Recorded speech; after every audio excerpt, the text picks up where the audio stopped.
Yan mga boss ang binigay sa akin ng aking isang boss ko. Ayan, 10, 20, 30, 40. Ayan. Dahil nagkwento ako sa kanya, sabi ko this week ay magbabakasyon ako sa Pilipinas. Kaya dali-dali niyang tiningnan yung kanyang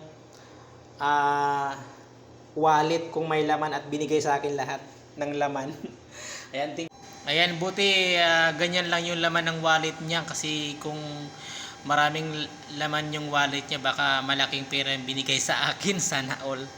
Ayan, hindi kasi sila mahilig magdala ng mga cash kasi dito sila ay ginagamit nila ay card.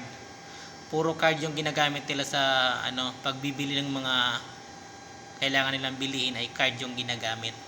TCP, tapos mga credit card, mga ganon.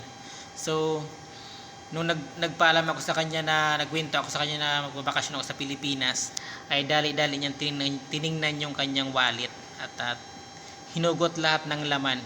Ayan, pa-share na nga po pala mga idol, and thank you for watching.